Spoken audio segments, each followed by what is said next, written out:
यह video class 12 के maths का है और आज के लेक्चर में हम मैट्रिसेस स्टार्ट करने जा रहे हैं। और इस लेक्चर में हम आपको मैट्रिसेस के बेसिक कॉन्सेप्ट्स के बारे में बताएंगे, जैसे मैट्रिसेस के डेफिनेशन क्या होते हैं, मैट्रिसेस के टाइप्स कितने होते हैं और मैट्रिसेस के इक्वलिटीज़, कब दो मैट्रिक्स इक्वल्स होते हैं। तो इन सब के बारे में हम आज इस लेक्चर में डिस्कस करेंगे। और साथ ही साथ यहाँ पर हम बहुत सारे एग्जाम्पल्स को भी आपके लिए सॉल्व करेंगे। तो आप इन सारे एग्जाम्पल्स को खुद से सॉल्व करें और सारे ही कॉन्सेप्ट्स, जैसे मैट्रिसेस के टाइप्स क्या होते हैं, मैट्रिसेस के इक्वलिटी कब होते हैं, इन सब को अच्छे से समझें ताकि आपको आगे के मैट्रिक्स के जो लेक्चर हैं उसको समझने में आपको आसानी होगी। तो स्वागत है आप सभी का हमारे इस एजुकेशनल प्लेटफॉर्म पे। शुरू करते हैं आज का मैट्रिक्स का लेक्चर नंबर 1। सबसे पहले हम मैट्रिक्स का डेफिनेशन आपको बताने जा रहे हैं।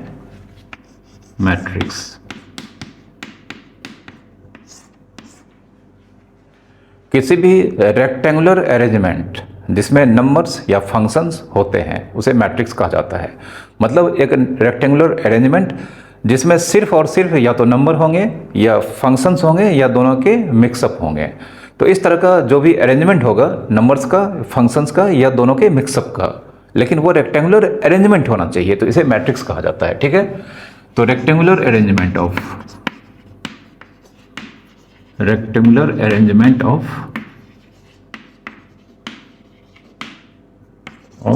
नंबर्स और फंक्शंस और बोथ। ठीक है, इसे मैट्रिक्स कहा जाता है।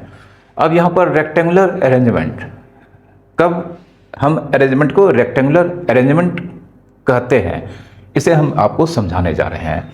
तो सबसे पहले आपको रेक्टेंगल का कॉन्सेप्ट इस चैप्टर में चेंज करना होगा कि रेक्टेंगल कैसा होता है। ठीक है, बेसिकली आप रेक्टेंगल को इस तरह से देखते होंगे।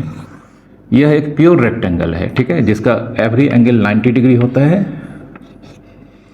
जो बड़ा वाला साइड होता है, ग्रेटर साइड, उसे लेंथ L कहा जाता है। जो दूसरा तरह का साइड होता है उसे ब्रेथ या विड्थ कहा जाता है। इसे B से रिप्रेजेंट करते हैं। ठीक है, तो यह एक प्योर रेक्टेंगल है। ठीक है, तो रेक्टेंगल में जो लेंथ होता है L, यह कभी नेगेटिव नहीं हो सकता है। रेक्टेंगल का लेंथ कभी नेगेटिव नहीं हो सकता है। या तो यह पॉजिटिव होगा और नहीं होगा तो जीरो होगा, मतलब length greater than equal to zero होगा। उसी तरह से विड्थ, यह भी नेगेटिव कभी नहीं हो सकता है। तो नेगेटिव नहीं होगा तो यह भी पॉजिटिव होता है, नहीं तो नहीं होगा तो जीरो होगा। मतलब रेक्टेंगल में जो लेंथ और ब्रेथ होता है वो या तो greater than equal to zero होगा, नेगेटिव कभी नहीं होगा। उसी तरह से ब्रेथ, यह भी नेगेटिव कभी नहीं होगा, जब भी होगा या तो पॉजिटिव या जीरो होगा। ठीक है, तो अब स्पेशल केसेस किसका? रेक्टेंगल का स्पेशल केसेस। तो जब एक रेक्टेंगल में कुछ इस तरह का सिचुएशन हो जाएगा, जैसा कि हम जानते हैं कि लेंथ और ब्रेथ ये दोनों नेगेटिव कभी नहीं हो सकते हैं, बाकी सब चीज़ हो सकते हैं, मतलब जीरो भी हो सकते हैं और या तो पॉजिटिव होंगे। तो जब एक रेक्टेंगल कुछ इस तरह का हो जाए, ठीक है, एक रेक्टेंगल जब इस तरह का हो जाए कि इसका लेंथ और ब्रेथ, या लेंथ और ब्रेथ, क्योंकि दोनों ही वैल्यू पॉजिटिव होते हैं तो दोनों आपस में इक्वल हो सकते हैं। यहाँ सारा एंगल 90 डिग्री यह मेंटेन्ड है, बट इस रेक्टेंगल में यहाँ पर लेंथ और ब्रेथ इस तरह से मैनेज हुआ है कि दोनों इक्वल हो गया है। तो इस स्पेशल केस में रेक्टेंगल कन्वर्ट हो जाता है किसमें? स्क्वायर में। ठीक है, तो square is a special case of rectangle. ठीक है, हम आपको इसलिए यह बताने जा रहे हैं कि यहाँ पे रेक्टेंगुलर अरेंजमेंट नंबर का होता है, और यहाँ पर जब आपको नंबर का अरेंजमेंट दिखाएंगे वो तो एक लाइन पे होता है, एक पॉइंट पे होता है। बट यहाँ पे डेफिनेशन में कहा गया है कि हमेशा मैट्रिक्स रेक्टेंगुलर अरेंजमेंट होता है। इसलिए हम रेक्टेंगुलर अरेंजमेंट में समझने के लिए यहाँ पे रेक्टेंगल और रेक्टेंगल के स्पेशल केसेस को आपको बता रहे हैं। ये अगर आप समझ जाते हैं तो आप रेक्टेंगुलर अरेंजमेंट ऑफ नंबर्स को समझ पाएंगे। नहीं तो फिर आप वहाँ पर क्वेश्चन करेंगे कि यह रेक्टेंगुलर अरेंजमेंट क्यों हो गया, कैसे हो गया। यहाँ पर तो रेक्टेंगल का किसी भी तरह का शेप दिखाई नहीं दे रहा है। तो जब एक रेक्टेंगल में लेंथ और विड्थ इक्वल हो जाता है तो वह स्क्वायर में कन्वर्ट हो जाता है, ठीक है। उसी तरह से अगर हम यहाँ पर एक रेक्टेंगल है, हम क्या करते हैं, इसका लेंथ को मेंटेन रखते हैं, बट इसके ब्रेथ को हम क्या कर रहे हैं, डिक्रीज करने जा रहे हैं। थोड़ा सा और डिक्रीज कर देते हैं यहाँ पर, तो आप देख सकते हैं लेंथ उतना ही है, बट हमने ब्रेथ को क्या कर दिया है, कम कर दिया है। तो ब्रेथ अल्टीमेटली कितना हो सकता है, सबसे कम 0 हो सकता है। तो जब हम यहाँ पर लेंथ को मेंटेन रखेंगे, बट यहाँ पर ब्रेथ, यहाँ पे लेंथ है बट ब्रेथ कितना है, 0, ठीक है। यहाँ पर इस केस में देख सकते हैं यह रेक्टेंगल है जिसमें लेंथ तो मेंटेन है, बट इसका ब्रेथ भी डिक्रीज होकर कितना हो चला है, 0 हो चला है। तो अब यह किस में कन्वर्ट हो गया, लाइन सेगमेंट। तो लाइन सेगमेंट भी रेक्टेंगल का एक स्पेशल केस को रिप्रेजेंट करता है, जिसमें लेंथ और ब्रेथ किसी एक का वैल्यू 0 होगा और दूसरा मेंटेन होगा, ठीक है। जब लेंथ और ब्रेथ में से किसी एक का वैल्यू रेक्टेंगल में 0 हो जाता है तो वह रेक्टेंगल का स्पेशल केस होता है, और वह उस केस में रेक्टेंगल एक लाइन सेगमेंट के शेप में आ जाता है, ठीक है। अब एक तीसरा केस, यह एक रेक्टेंगल है, यह इसका लेंथ है और इसका यह ब्रेथ है। तो अब हम क्या करेंगे, इन दोनों वैल्यूज़ को डिक्रीज करेंगे। तो हम यहाँ पर लेंथ को भी डिक्रीज कर रहे हैं, ब्रेथ को भी डिक्रीज कर रहे हैं, आप देख सकते हैं, और डिक्रीज कर देते हैं। तो क्या हम और डिक्रीज कर सकते हैं, देख सकते हैं आप। तो इस तरह से अल्टीमेटली हम जानते हैं कि लेंथ और ब्रेथ का वैल्यू मिनिमम कितना होगा, 0 होगा। तो यहाँ पर इस रेक्टेंगल में लेंथ और ब्रेथ दोनों ही लगातार डिक्रीज कर रहे हैं, और एक केस में, इस केस में लेंथ ब्रेथ दोनों ही डिक्रीज होकर कितना हो गया, 0 हो गया। तो इस केस में अब यह रेक्टेंगल का स्पेशल केस, रेक्टेंगल किस में कन्वर्ट हो जाएगा, पॉइंट में, ठीक है। तो जब एक रेक्टेंगल में लेंथ और ब्रेथ दोनों ही डिक्रीज होकर 0 हो जाएगा तो इस केस में rectangle becomes a point, special case of rectangle. तो अब हमारे पास रेक्टेंगल का कॉन्सेप्ट है कि रेक्टेंगल स्क्वायर हो सकता है, लाइन सेगमेंट हो सकता है और पॉइंट हो सकता है। तो यह रेक्टेंगल का स्पेशल केसेस है, ठीक है। तो रेक्टेंगल का मतलब अब आपको समझना है कि स्क्वायर भी एक रेक्टेंगल है, लाइन सेगमेंट भी एक रेक्टेंगल है, मतलब रेक्टेंगल का स्पेशल केस है, और पॉइंट भी एक रेक्टेंगल को रिप्रेजेंट करता है, ठीक है। अब हम यहाँ पर मैट्रिक्स में आते हैं। मैट्रिक्स में हम जानते हैं अरेंजमेंट होता है, मतलब अरेंजमेंट मतलब सजाने का तरीका है। उसमें जो नंबर सजे हुए होते हैं वो सिर्फ और सिर्फ नंबर्स होंगे, फंक्शन होंगे या दोनों होंगे। लेकिन ये नंबर जो जिस सजावट में होंगे वो सजावट का शेप कैसा होगा, रेक्टेंगुलर होगा। रेक्टेंगुलर होगा मतलब उस नंबर, जो नंबर वहाँ पर सजाए गए होंगे उसका शेप प्योर रेक्टेंगल हो सकता है, प्योर स्क्वायर हो सकता है, प्योर लाइन सेगमेंट हो सकता है, या पॉइंट हो सकता है। तो इन सबको अब हम एक्सप्लेन करने जा रहे हैं एग्जांपल से, और आपको दिखाएंगे कि यह रेक्टेंगुलर मतलब जो अरेंजमेंट है नंबर का वह कैसे पॉइंट को रिप्रेजेंट कर रहा है, स्क्वायर को रिप्रेजेंट कर रहा है, लाइन सेगमेंट को रिप्रेजेंट कर रहा है। ओके,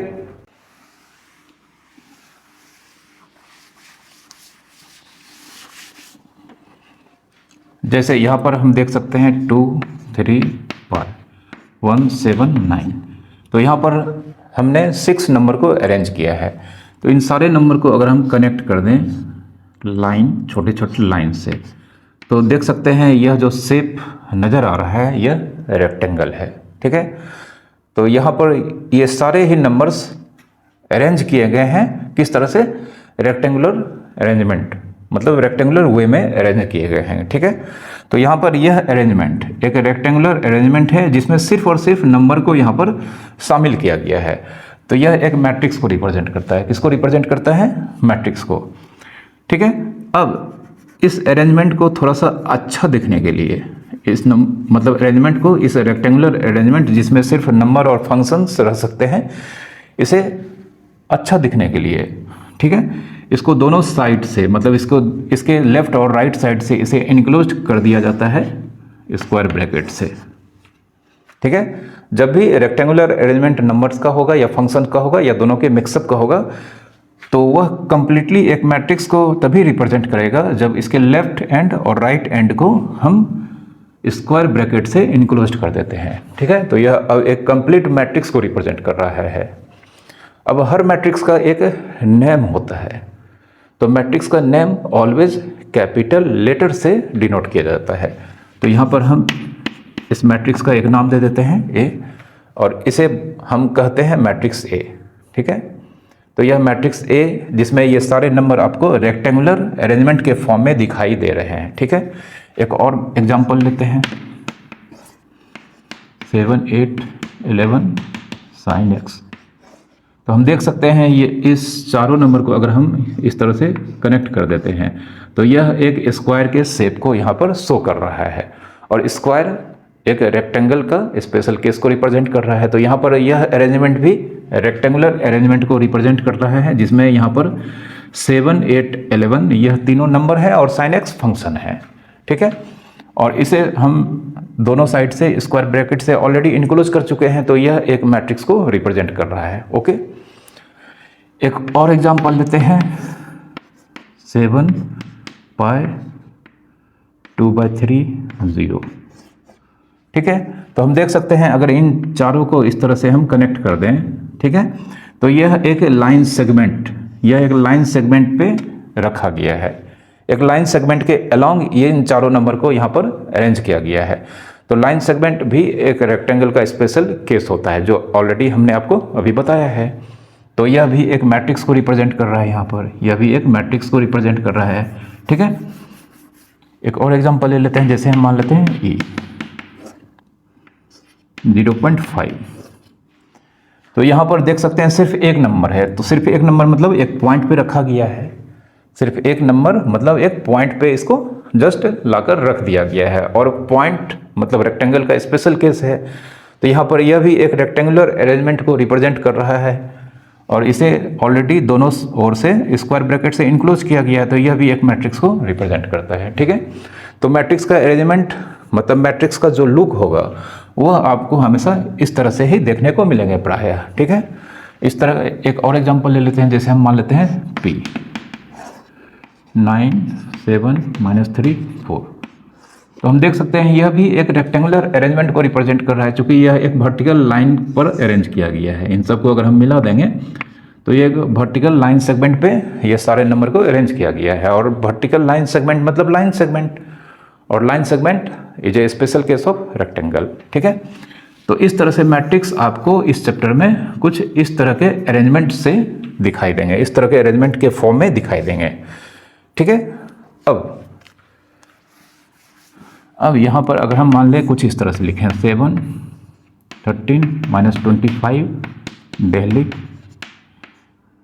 11 -9, और इसका नाम अगर हम दे दें, नाम अभी हम बाद में देंगे, तो क्या यह एक मैट्रिक्स को रिप्रेजेंट करता है? अगर हम आपसे यह क्वेश्चन करें कि यह रेक्टेंगुलर अरेंजमेंट तो आपको दिखाई दे रहा होगा, रेक्टेंगुलर अरेंजमेंट है, तो क्या यह एक मैट्रिक्स को रिप्रेजेंट कर रहा है? नहीं करेगा, क्योंकि मैट्रिक्स के अंदर अरेंजमेंट में सिर्फ और सिर्फ नंबर होते हैं या फंक्शन होते हैं या दोनों मिलकर होते हैं। तो लेकिन यहाँ पर हम देख सकते हैं यह दिल्ली एक प्लेस का नाम है जो यहाँ पर अरेंजमेंट में नहीं हो सकता है, तो यह मैट्रिक्स को रिप्रेजेंट नहीं करता है, जबकि यह एक रेक्टेंगुलर अरेंजमेंट के फॉर्म में यहाँ पर दिखाई पड़ रहा है। बट इसमें दिल्ली ना तो नंबर है ना फंक्शन है, एक प्लेस का नाम है। तो सिर्फ मैट्रिक्स के अरेंजमेंट के इनसाइड सिर्फ और सिर्फ नंबर और फंक्शन ही होंगे, कभी भी दूसरा चीज़ नहीं होगा। ठीक है, तो यह मैट्रिक्स को रिप्रेजेंट नहीं करता है। तो मैट्रिक्स का आपको मतलब समझ में आ चुका होगा। ठीक है, अब मैट्रिक्स से रिलेटेड जो पैरामीटर्स हैं, जो टर्म्स हैं, उसको हम आपको बताते हैं।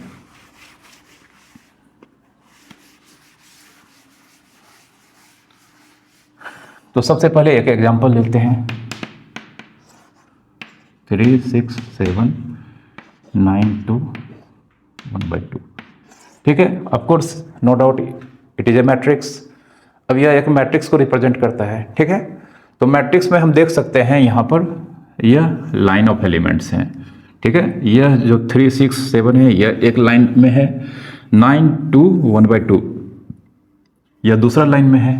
उसी तरह से ऊपर से नीचे यह पहला लाइन ऑफ एलिमेंट्स है, यह दूसरा लाइन ऑफ एलिमेंट्स है, और यह तीसरा लाइन ऑफ एलिमेंट्स है। ठीक है। तो यह 3 6 7 यह जो लाइन ऑफ एलिमेंट्स है यह हॉरिजॉन्टल लाइन ऑफ एलिमेंट्स है। 3 6 7 यह हॉरिजॉन्टल लाइन ऑफ एलिमेंट्स है। उसी तरह से 9 2 एंड 1/2 यह भी हॉरिजॉन्टल लाइन ऑफ एलिमेंट्स है।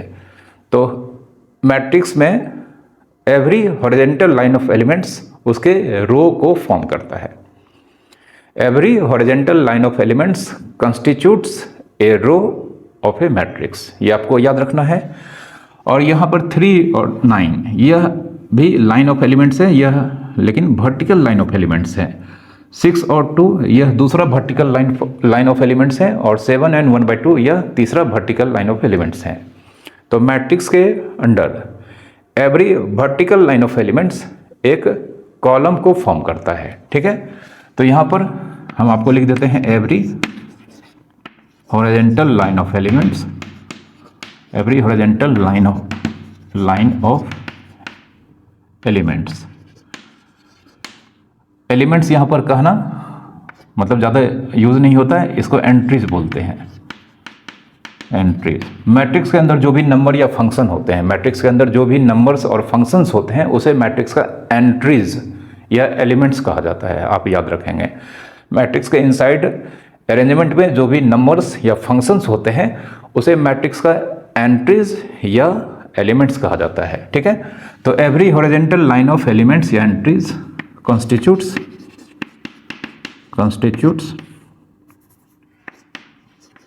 a row, ठीक है।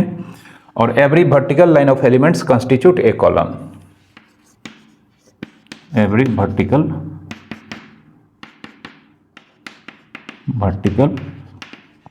लाइन ऑफ एलिमेंट्स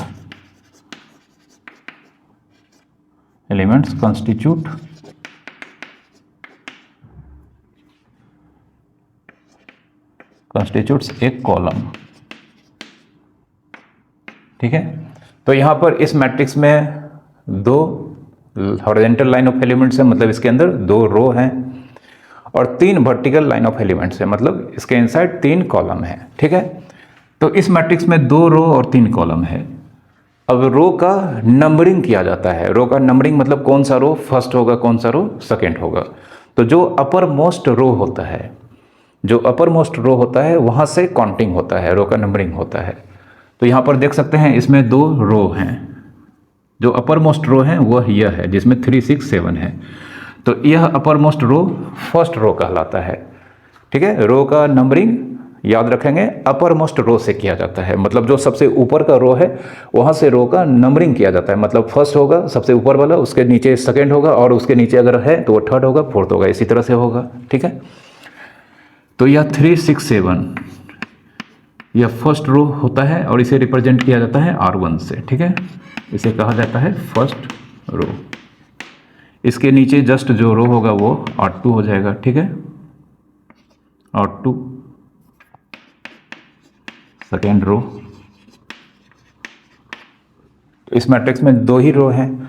सबसे अपर मोस्ट फर्स्ट रो हो गया, उसके नीचे का रो सेकेंड रो हो गया। इसी तरह से कॉलम का नंबरिंग लेफ्ट मोस्ट से किया जाता है। जो कॉलम का नंबरिंग होगा कि कौन सा कॉलम फर्स्ट होगा, सेकंड होगा, थर्ड होगा, इसके लिए जो कॉलम का नंबरिंग किया जाता है कन्वेंशनली वह लेफ्ट मोस्ट है।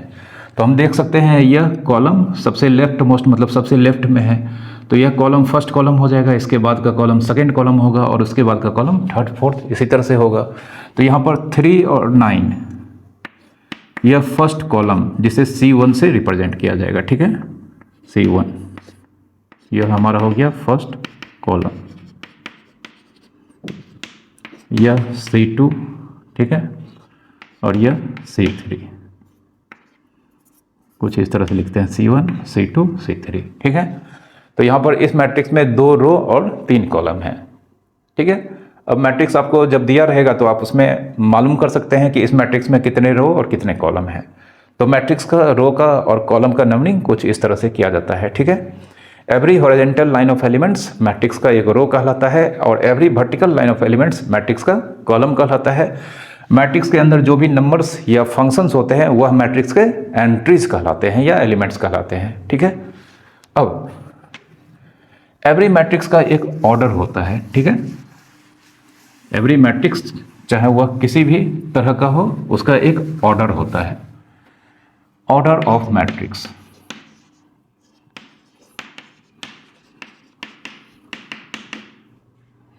मैट्रिक्स का ऑर्डर का जो फॉर्म होता है, रिटर्न फॉर्म जो लिखा हुआ मिलेगा, वो आपको इस तरह से मिलेगा, m इंटू एन के फॉर्म में। यहाँ पर m क्या है, number of, total number of rose, total number of रोज के वैल्यू को रिप्रेजेंट करता है। ठीक है, किसी भी मैट्रिक्स का जो ऑर्डर होगा वह हमेशा m इंटू एन के फॉर्म में आपको लिखा हुआ दिखाई देगा, जिसमें m मैट्रिक्स के टोटल नंबर ऑफ रोज के वैल्यू को रिप्रेजेंट करता है और n total number of columns, total number of columns, total number of columns के वैल्यू को रिप्रेजेंट करता है। लेकिन यहाँ पर मैट्रिक्स का ऑर्डर अगर m इंटू एन के फॉर्म में लिखा हुआ है तो हम इसे m इंटू एन नहीं पढ़ते हैं, इसे पढ़ते हैं m बाय n। ठीक है, we read m into n as m by n। ठीक है, लिखा हुआ m इंटू एन होगा, लेकिन जब हम इसे पढ़ेंगे तो इसे m बाय n यह पढ़ा जाता है। जैसे यहाँ पर इस एग्जांपल में ऑर्डर ऑफ मैट्रिक्स A, जो यहाँ पर कितना रो है, 2 रो है और 3 कॉलम है। ठीक है, तो ऑर्डर ऑफ मैट्रिक्स A यहाँ पर 2 इंटू 3 यह हमने लिखा है और इसे मल्टीप्लाई नहीं करना है, बस इसे लिखा ही जाता है इस तरह से। यह एक रिप्रेजेंटेशन है। 2 नंबर होगा, जो पहला नंबर होगा यह इंटू के मतलब प्रोडक्ट के साइन के पहले वह उस मैट्रिक्स में टोटल नंबर ऑफ रोज के वैल्यू को रिप्रेजेंट करेगा, और जो बाद वाला नंबर होगा वह उस मैट्रिक्स के under total number of columns के वैल्यू को रिप्रेजेंट करेगा। और इसे कभी भी हमें मल्टीप्लाई करके यहाँ पर 6 नहीं लिखना है, बस यह एक सिंबॉलिक रिप्रेजेंटेशन है। तो ऑर्डर ऑफ मैट्रिक्स A, इसे हमने लिखा है 2 इंटू 3, बट इसे अगर हमें पढ़ना होगा तो order of matrix A is 2 by 3। क्या पढ़ेंगे, रीड 2 बाय 3। ठीक है, लिखते हैं इनटू बट पढ़ते हैं बाय, ये आपको याद रखना है। ठीक है, अब अगर किसी मैट्रिक्स में ऑर्डर दिया गया है m बाय n, तो उसके अंडर टोटल एंट्रीज एक्चुअल में m और n का प्रोडक्ट होगा। ठीक है, तो इफ ऑर्डर, जैसे इस मैट्रिक्स का ऑर्डर कितना है 2 बाय 3, और एक्चुअल में अगर हम 2 और 3 को मल्टीप्लाई करेंगे जो कि 6 होता है, तो इस मैट्रिक्स A के अंदर टोटल एंट्रीज कितना होगा, 6 होगा। आप देख सकते हैं 1 2 3 4 5 6। तो अगर ऑर्डर ऑफ मैट्रिक्स का ऑर्डर अगर m बाय n है, तो total entries in matrix, total entries in matrix actual में कितना हो जाएगा, एक्चुअल में mn, एक्चुअल में m इंटू n, mn। ये आपको याद रखना है, टोटल एंट्रीज या elements in matrix m by n।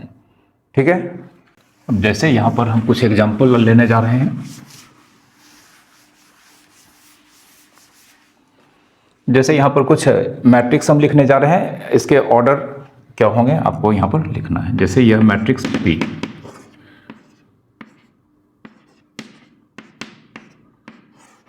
यह मैट्रिक्स का नाम P है। ठीक है, अब इसका ऑर्डर अगर हम पूछेंगे तो ऑर्डर ऑफ P, तो सबसे पहले रो के वैल्यूज को लिखा जाता है, कितने रोज है मैट्रिक्स में। तो देख सकते हैं इसमें 3 हॉरिजॉन्टल लाइन ऑफ एलिमेंट्स हैं, तो रो टोटल इसमें 3 है। उसके बाद इनटू का साइन देना है, और टोटल कॉलम्स कितने हैं, 2। तो मैट्रिक्स P का ऑर्डर यहाँ पर लिखेंगे 3 इंटू 3, बट इसे पढ़ा जाएगा 3 बाई 2, तो मैट्रिक्स P का ऑर्डर 3 बाई 2 होगा। ठीक है, उसी तरह से एक और एग्जांपल लेते हैं।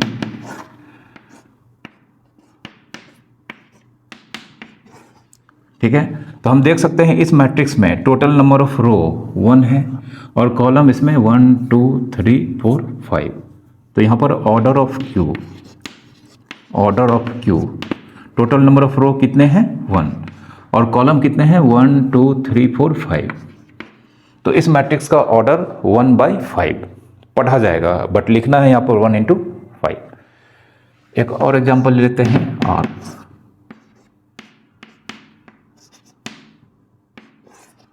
तो यहाँ पर हम देख सकते हैं मैट्रिक्स का नाम आर है, मैट्रिक्स आर, इसमें 3 हॉरिजॉन्टल लाइन ऑफ एलिमेंट्स है, एक में 9 है, दूसरा में पाई है और तीसरा में X square, but only 1 vertical line of elements हैं। तो यहाँ पर order of matrix R, total number of row कितने हैं 1 2 3 और टोटल नंबर ऑफ कॉलम 1। तो इस मैट्रिक्स का ऑर्डर यहाँ पर 3/1 होगा। ठीक है, अब कुछ यहाँ पर मैट्रिक्स लेते हैं जिसमें नंबर ऑफ रो और नंबर ऑफ कॉलम इक्वल होंगे। ठीक है, जैसे यहाँ पर T 9 11 3 -5। हम देख सकते हैं इस मैट्रिक्स में 2 रोज हैं और 2 कॉलम्स। तो ऑर्डर ऑफ मैट्रिक्स T 2/2 लिख सकते हैं, बट यहाँ पर जिस मैट्रिक्स में नंबर ऑफ रो और नंबर ऑफ कॉलम्स इक्वल होते हैं तो उसमें दोनों रो और कॉलम के वैल्यू सेम होंगे। तो इस केस में इसका ऑर्डर इस तरह से नहीं लिखा जाता है, इस तरह से इसे नहीं लिखा जाता है। इसका ऑर्डर इस केस में लिखा जाएगा 2। जिस केस में मैट्रिक्स में नंबर ऑफ रो और नंबर ऑफ कॉलम्स, हम आपको आगे बताएंगे कि इस केस में इस मैट्रिक्स को स्क्वायर मैट्रिक्स कहा जाता है। ठीक है, तो जब मैट्रिक्स में नंबर ऑफ रो और नंबर ऑफ कॉलम्स इक्वल होते हैं तो उस केस में उसका ऑर्डर को रिप्रेजेंट करने के लिए सिंगल नंबर यूज किया जाता है। और जानते हैं यहाँ पर इसके ऑर्डर को हमने 2 लिखा है और यही 2 इसके नंबर ऑफ रो और नंबर ऑफ कॉलम्स दोनों के वैल्यू होंगे। ठीक है, 2/2 यह नहीं लिखा जाता है, ऑर्डर 2। ओके, कब? जब मैट्रिक्स में नंबर ऑफ रो और नंबर ऑफ कॉलम इक्वल्स होंगे। एक और एग्जांपल लेते हैं।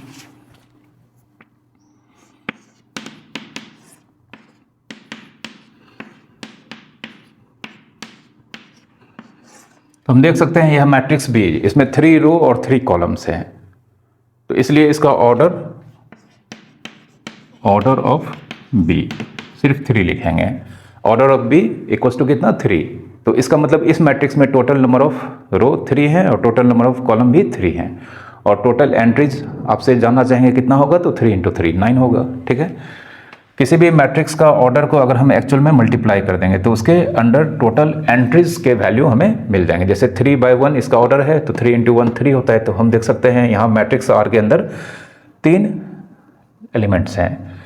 उसी तरह से इस मैट्रिक्स Q का ऑर्डर 1/5 है और इसको एक्चुअल में अगर हम मल्टीप्लाई कर देंगे तो जिसका आंसर 5 आएगा। तो यह 5 यहाँ पर इसके अंडर टोटल एंट्रीज के वैल्यू को रिप्रेजेंट करता है। हम देख सकते हैं 1 2 3 4 5। इस मैट्रिक्स Q के अंदर टोटल 5 एंट्रीज हैं। ठीक है, यहाँ पे अगर हम मान लें T 11 तो इस मैट्रिक्स का ऑर्डर क्या होगा? इस मैट्रिक्स का ऑर्डर, क्योंकि इसमें सिर्फ एक ही रो एक ही कॉलम है, तो यह भी इसका ऑर्डर हम क्या लिखेंगे? ऑर्डर ऑफ E कितना 1, क्योंकि इसमें एक ही रो है और एक ही कॉलम है और मात्र एक एलिमेंट है, तो 1 × 1 होगा।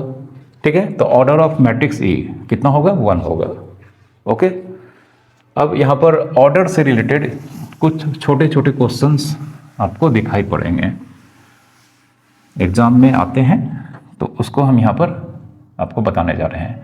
क्वेश्चन है व्हाट आर द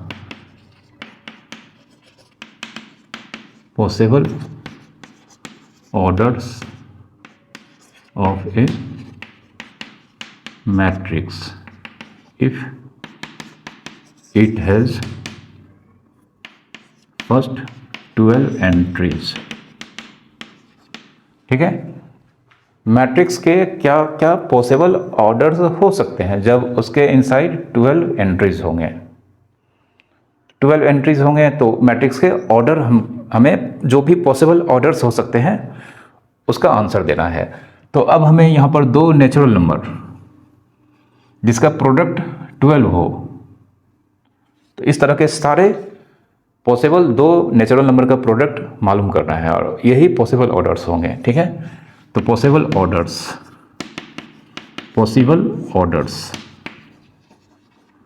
क्या क्या होगा? जैसे 1, अगर नंबर ऑफ रो लेते हैं तो 1 × 12। ठीक है, तो पॉसिबल ऑर्डर 1/12 होगा। इसे तुरंत उल्टा करके हमें लिख देना है 12/1। ठीक है, फिर अगर 2 लेते हैं तो 2 × 6 12 होता है। तो दूसरा पॉसिबल ऑर्डर 2/6 हो सकता है। और इसे अगर हम रिवर्स करके लिख दें मतलब 6/2। फिर अगर 3 लेते हैं तो 3/4 और फिर इसे रिवर्स कर देंगे तो 4/3।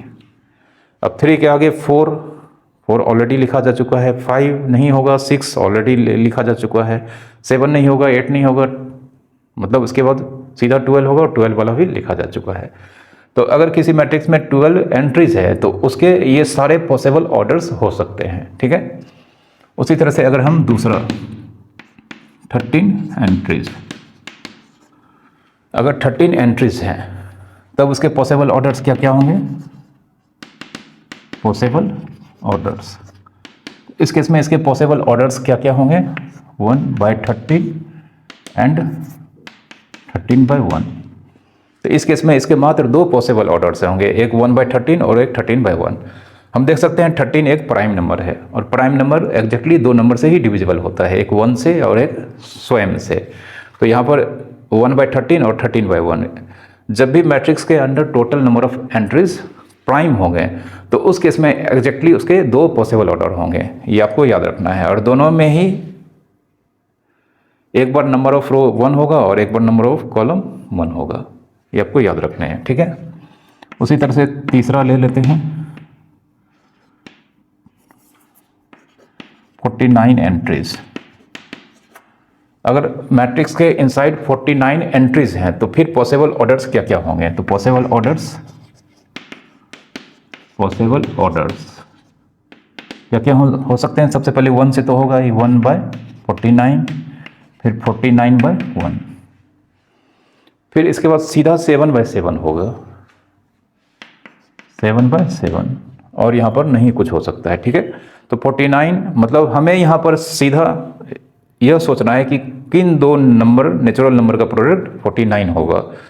वो जो भी पॉसिबल 2 नेचुरल नंबर का प्रोडक्ट जिसका प्रोडक्ट मतलब वो 2 पॉसिबल नेचुरल नंबर जिसका प्रोडक्ट ऑलवेज 49 आता है, उसके वैल्यूज हमें यहाँ पर लिख देने हैं। और यही सारे पॉसिबल ऑर्डर्स मैट्रिक्स के होंगे, इस तरह के क्वेश्चंस के आंसर के फॉर्म में, okay.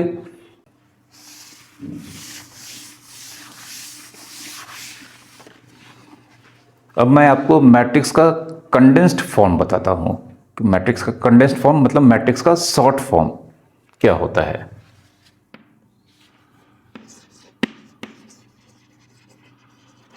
Condensed form of a matrix, condensed form of a matrix, matrix को रिप्रेजेंट करने का यह तरीका है। क्योंकि मैट्रिक्स का ऑर्डर अगर मान लेते हैं 3/3 है, 3/4 है, तब तो हम लिख सकते हैं। लेकिन आप कंसीडर करें जब मैट्रिक्स का अंडर 40/50 होगा, किसी मैट्रिक्स का अंडर ऑर्डर 20/10 होगा, तो उस केस में मैट्रिक्स को लिखना बहुत ही टाइम कंज्यूमिंग वर्क होगा। चूँकि 20/10 इसमें 200 एंट्रीज होंगे, जिसे लिखने के लिए काफ़ी सारा स्पेस और काफ़ी टाइम चाहिए। तो उस केस में अगर हमें उस तरह के मैट्रिक्स को स्टडी करना है तो उसके कंडेंस्ड फॉर्म को यहाँ पर हमें एक्सप्रेस करना होता है, उसको कंडेंस्ड फॉर्म में एक्सप्रेस करना होता है। कंडेंस्ड फॉर्म बेसिकली मैट्रिक्स के शॉर्ट फॉर्म को कहा जाता है, ठीक है। तो यहाँ पर एक मैट्रिक्स लेते हैं ए, एक मैट्रिक्स है और इसका ऑर्डर हम मान लेते हैं, ऑर्डर कितना मान लेते हैं? m/n। एक मैट्रिक्स है जिसका नाम ए है और इसका ऑर्डर m/n है। तो इन कंडेंस्ड फॉर्म मैट्रिक्स ए का जो रिप्रेजेंटेशन होगा किस फॉर्म में? कंडेंस्ड फॉर्म में। तो सबसे पहले मैट्रिक्स का नाम लिखते हैं, उसके बाद स्क्वायर ब्रैकेट के इनसाइड मैट्रिक्स का नाम, अगर मैट्रिक्स ए है तो यहाँ पे उसका करस्पॉन्डिंग स्मॉल लेटर यूज़ करेंगे, अगर बी होगा तो corresponding small letter B use करेंगे, ठीक है। तो मैट्रिक्स का यहाँ पर नेम ए है, इसलिए इस स्क्वायर ब्रैकेट के अंदर एक स्मॉल लेटर ए यूज़ करेंगे, ठीक है। अब यहाँ पर इसके साथ इसके नीचे यहाँ पर आई, इसके नीचे आई और जे इस तरह से लिखेंगे और उसके बाद दूसरी ओर से स्क्वायर ब्रैकेट से इसे क्लोज कर देंगे और इस स्क्वायर ब्रैकेट के नीचे यहाँ पर इसका जो ऑर्डर है m/n उसे यहाँ पर लिखते हैं, ठीक है। तो मैट्रिक्स ए जिसका ऑर्डर m/n है, इसे कंडेंस्ड फॉर्म में इस तरह से लिखा जाता है। मैट्रिक्स का नाम लिखना है, इसके इनसाइड मैट्रिक्स का नाम अगर कैपिटल ए है तो उसका करस्पॉन्डिंग स्मॉल लेटर लिखना है, उसके नीचे यहाँ पर i/j। अब ये i/j क्या होता है अभी हम आपको बता देंगे। उसके बाद इस सिंबल को हम दोनों ओर से स्क्वायर ब्रैकेट से इनक्लोज कर देते हैं और इसके नीचे राइट साइड में स्क्वायर ब्रैकेट के नीचे मैट्रिक्स का ऑर्डर को लिख दिया जाता है। तो यह इस मैट्रिक्स का कंडेंस्ड फॉर्म हो गया, ठीक है। एग्जांपल से यहाँ पर सबसे पहले aij, यहाँ पर aij इस मैट्रिक्स के जनरल एलिमेंट को रिप्रेजेंट करता है। जनरल एलिमेंट मतलब एलिमेंट बिलोंग्स टू, जिसमें i जो है वो रो के वैल्यू को रिप्रेजेंट करता है। Elements belongs to ith row, i मतलब ये एलिमेंट किस रो में बिलोंग करता है उस रो का वैल्यू i रिप्रेजेंट करता है, और j एंड jth कॉलम, और j इस एलिमेंट के किस कॉलम में है उसके वैल्यू को रिप्रेजेंट करता है। ओके, एग्जाम्पल से बहुत आसानी से समझा जा सकता है। यहाँ पर हम आपको दिखाते हैं, जैसे एग्जाम्पल एक मैट्रिक्स है, इसका कंडेंस्ड फॉर्म कुछ इस तरह से दिया गया है aij 3/2। तो मैट्रिक्स ए है, इसका ऑर्डर 3/2 है और यह इसका कंडेंस्ड फॉर्म में रिप्रेजेंटेशन है। तो यहाँ पर इसके ऑर्डर को देखकर हम देख सकते हैं इस मैट्रिक्स के अंदर 3 रो हैं, 2 कॉलम है, 3 रो और 2 कॉलम, कुछ इस तरह का होगा अरेंजमेंट। तो 3 रो 2 कॉलम होगा, मतलब हर लाइन में 2 एंट्रीज होंगे, हर लाइन में, हर हॉरिजॉन्टल लाइन में 2 एलिमेंट्स होंगे। तो अब इसके एक्सपेंडेड फॉर्म को हम लिखते हैं। यह इसका कंडेंस्ड फॉर्म है, अब इसका एक्सपेंडेड फॉर्म, इन एक्सपेंडेड फॉर्म, एक्सपेंडेड फॉर्म में हम ए को लिखते हैं। तो यहाँ पर हमने रफ वर्क कर लिया है, 3 रो है तो इसके लिए हम 3 हॉरिजॉन्टल लाइन बनाएंगे और 2 कॉलम। अब हर 2 लाइन जहाँ पर इंटरसेक्ट करता है वहाँ पर एक एलिमेंट होगा। तो हम देख सकते हैं एक एलिमेंट यहाँ होगा, एक एलिमेंट यहाँ होगा, उसी तरह से यहाँ पर 2 एलिमेंट होगा और 2 एलिमेंट, मतलब वर्टिकल लाइन ऑफ एलिमेंट्स में 3 एलिमेंट्स होंगे और हॉरिजॉन्टल लाइन ऑफ एलिमेंट्स में 2 एलिमेंट्स होंगे। तो एक एलिमेंट हम यहाँ पर, तो सारा एलिमेंट को यहाँ पर इसके एक्सपेंडेड फॉर्म में सारे एलिमेंट्स को स्मॉल लेटर ए से ही रिप्रेजेंट किया जाएगा। तो सबसे पहले हम हर लाइन में 2 एलिमेंट लिखते हैं, ए,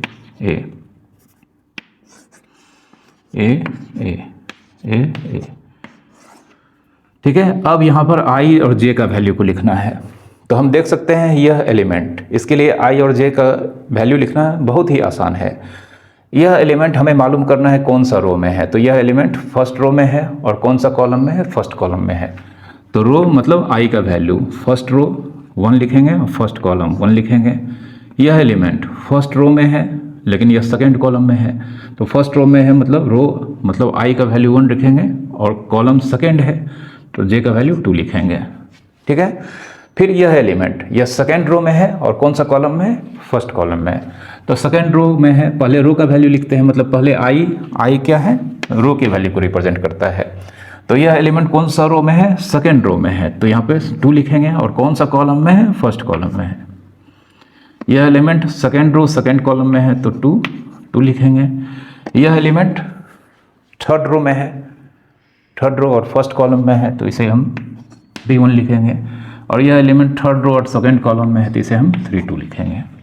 ओके, तो यह मैट्रिक्स का कंडेंस्ड फॉर्म और यह इसी मैट्रिक्स का एक्सपेंडेड फॉर्म है। एक्सपेंडेड फॉर्म में हमें मैट्रिक्स के अंदर एक्चुअल एलिमेंट्स के वैल्यू दिखाई देंगे, ठीक है। 1-2 एग्जांपल और लेते हैं जिसमें हम मैट्रिक्स के एक्सपेंडेड फॉर्म, मैट्रिक्स के कंडेंस्ड फॉर्म को उसके एक्सपेंडेड फॉर्म में यहाँ पर आपको लिख कर दिखाएंगे। जैसे एक एग्जांपल हम लेने जा रहे हैं Bij,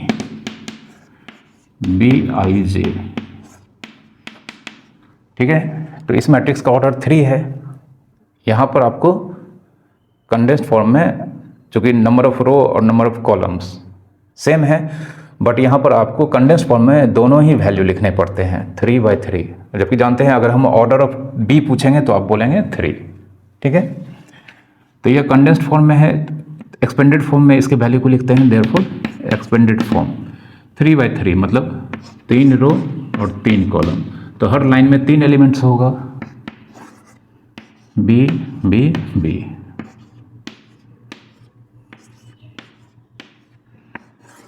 ठीक है, तो यह बी का कुछ लुक होगा, मैट्रिक्स बी का यह लुक होगा। अब यहाँ पर हर बी के नीचे उसका आई और जे का वैल्यू लिखते हैं। तो यह बी, यह जो यहाँ पर बी दिख रहा है, यह फर्स्ट रो में है और यह भी फर्स्ट कॉलम में है। तो फर्स्ट रो मतलब आई का वैल्यू 1 और फर्स्ट कॉलम मतलब जे का वैल्यू 1। यह दूसरा बी फर्स्ट रो में है और सेकेंड कॉलम में है, तो इसे फर्स्ट रो मतलब 1 आई का वैल्यू और सेकेंड कॉलम मतलब जे का वैल्यू 2। ठीक है, यह अभी फर्स्ट रो में ही, यह तीनों एलिमेंट है तो यह फर्स्ट रो में ही है, लेकिन यह कौन सा कॉलम में है, 3 कॉलम में है। ठीक है, तो अब आप इजली समझ चुके होंगे इसका क्या हो जाएगा, आई और जे का वैल्यू 2 1 2 2 2 3, और यह तीसरा रो पहला कॉलम में है तो 3 1, तीसरा रो दूसरा कॉलम में है, तीसरा रो दूसरा कॉलम 3 2, और यह तीसरा रो तीसरा कॉलम 3 3। तो मैट्रिक्स बी का यह एक्सपेंडेड फॉर्म। ठीक है, मैट्रिक्स बी का यह एक्सपेंडेड फॉर्म है। एक और एग्जांपल लेते हैं।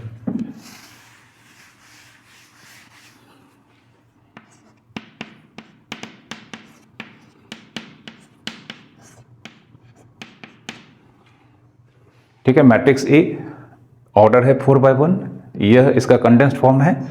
हमें इसका एक्सपेंडेड फॉर्म लिखना है, तो 4 रो 1 कॉलम। 4 रो मतलब 4 हॉरिजॉन्टल लाइन और 1 वर्टिकल लाइन। तो यहाँ पर ऊपर से नीचे 4 एलिमेंट होंगे। ठीक है, ऊपर से नीचे की ओर 1 2 3 4 इस तरह से हमें लिखना है, ई ई ई और एक और ई। ठीक है, तो यह इस मैट्रिक्स का कंडेंस्ड फॉर्म दिया गया है और यहाँ पर हम इसके एक्सपेंडेड फॉर्म को लिखने जा रहे हैं। तो यह ई फर्स्ट रो में है, फर्स्ट कॉलम में है, तो यह 1 1 होगा। यह ई सेकेंड रो में है, फर्स्ट कॉलम में है, तो 1 2। यह ई फर्स्ट रो में है और कॉलम कौन सा है, सॉरी थर्ड रो में है और कॉलम कौन सा है, फर्स्ट है।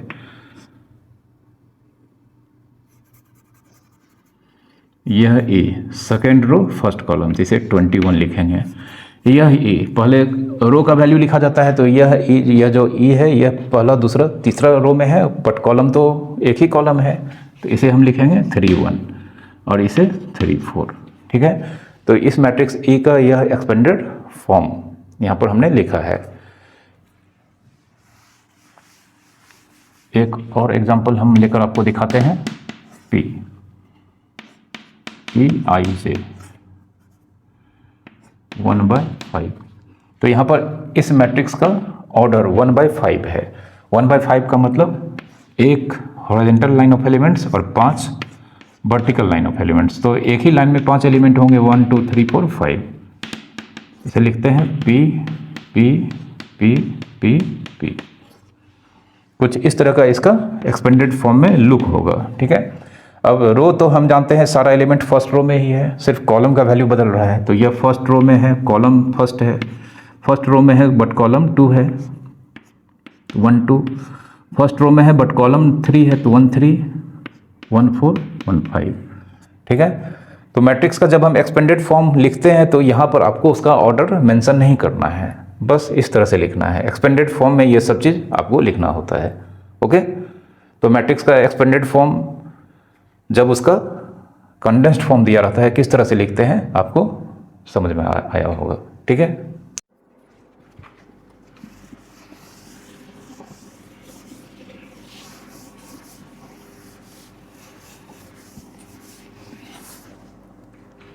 अब मैट्रिक्स के जब कंडेंस्ड फॉर्म दिए रहेंगे तो उसके एक्सपेंडेड फॉर्म को हम लिखेंगे, बट उसमें हर एक एलिमेंट का कुछ न कुछ वैल्यू होगा। जो क्वेश्चन में कंडीशन दिए रहेंगे उस कंडीशंस को फॉलो करके हमें मालूम करना होगा। तो इस पे बेस्ड हम यहाँ पर कुछ क्वेश्चंस आपको बनाकर दिखाने जा रहे हैं। तो एक क्वेश्चन है, मैट्रिक्स ए यहाँ पर दिया गया है, A I J 2/3 and A I जे का वैल्यू यहाँ पर आई प्लस जे प्लस 3। ठीक है, मैट्रिक्स ए का कंडेंस्ड फॉर्म दिया गया है, इसका जनरल एलिमेंट निकालने का यहाँ पर एक्सप्रेशन दिया गया है कि A I J equals to I plus J plus 3, तो हमें मैट्रिक्स ए का वैल्यू निकालना है। तो इस तरह के क्वेश्चन में सबसे पहले मैट्रिक्स जो दिया रहता है एक्सपेंडेड फॉर्म में, उसके जो मैट्रिक्स कंडेंस्ड फॉर्म में दिया रहता है उसके एक्सपेंडेड फॉर्म के वैल्यू को सबसे पहले लिखना होता है। तो यहाँ पर ए 2 रो 3 कॉलम है, 2 रो 3 कॉलम, मतलब एवरी हॉरिजॉन्टल लाइन में 3 एलिमेंट्स होंगे। यहाँ पर ए ए ए, यह 11 होगा, यह 12 होगा, यह 13 होगा, फिर ए ए ए, यह 21 होगा, यह 22 होगा, 23। तो इस मैट्रिक्स ए का यह एक्सपेंडेड फॉर्म में लिखा गया कुछ फॉर्म यहाँ पर आपको दिखाई दे रहा है। अब हमें एवरी एलिमेंट यहाँ पर जो यह इसके अंदर एंट्रीज है इसके वैल्यू को निकालना है इस फॉर्मूला को यूज़ करके, ठीक है। तो इसे यूज़ कर लेते हैं, इसके इनसाइड ही लिखते हैं। तो हम देख सकते हैं यहाँ पर आई का वैल्यू 1 है, जे का वैल्यू 1 है। तो इस एलिमेंट का वैल्यू निकालने के लिए इस फॉर्मूला को हम क्या करेंगे, यूज़ करेंगे। तो आई और जे का वैल्यू ऐड करना है हर एलिमेंट का, और उसमें एक्स्ट्रा 3 ऐड करना है। तो यहाँ पर आई का वैल्यू 1, जे का वैल्यू 1, तो 1 + 1 + 3। फिर दूसरा एलिमेंट में आई और जे का वैल्यू 1 2, तो 1 + 2 और आई और जे का वैल्यू को ऐड करना है, और इसमें कितना 3। फिर इस एलिमेंट का वैल्यू यहाँ पर हम लिखते हैं 1 + 3 + 3। फिर इसका 2 + 1 + 3, 2 + 1 + 3। फिर इस एलिमेंट का आई और जे का वैल्यू 2 और 2 है, 2 + 2 + 3। फिर इसका भी वैल्यू 2 + 3 + 3 होगा, 2 + 3 + 3 होगा। अब इसे सिंप्लीफाई करके आंसर लिखना है। तो 3 1 4 1 5, 3 2 5 1 6, 3 3 6 1 7, 3 2 5 1 6, 7 और 3 3 6 2 8। तो अल्टीमेटली हमारे सामने यह मैट्रिक्स ए का परफेक्ट वैल्यू मिल चुका है, ठीक है। तो इस तरह के क्वेश्चन को आप जो कंडीशन दिए रहेंगे उसी को फॉलो करते हुए आपको इसके इनसाइड के एलिमेंट्स का वैल्यू निकाल करके इस तरह से कैलकुलेट करके लिखना है, ठीक है। एक और क्वेश्चन हम यहाँ पर लेने जा रहे हैं।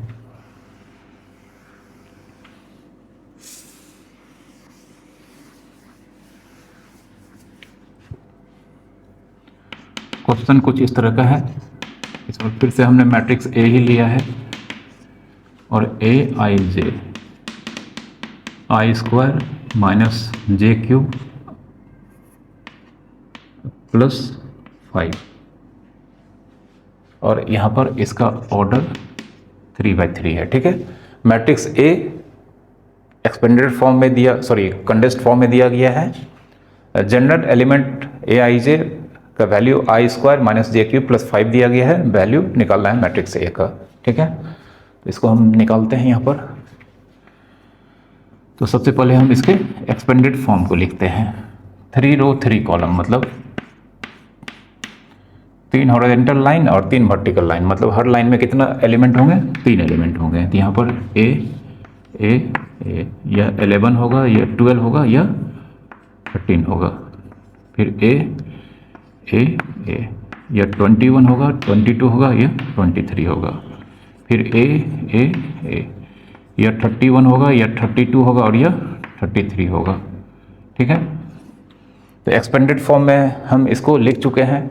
अब इसका हमें वैल्यू निकालना है।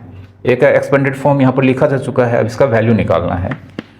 तो यहाँ पर हम आई का वैल्यू, जे का वैल्यू, आई का वैल्यू का स्क्वायर करना है, जे का वैल्यू का क्यूब करना है, और उसमें 5 ऐड करना है। तो आई का वैल्यू 1 है, 1 स्क्वायर, फिर जे का वैल्यू 1 है, 1 क्यूब 5, 1 स्क्वायर 2 क्यूब 5, फिर यहाँ पर 1 स्क्वायर -3 क्यूब +5।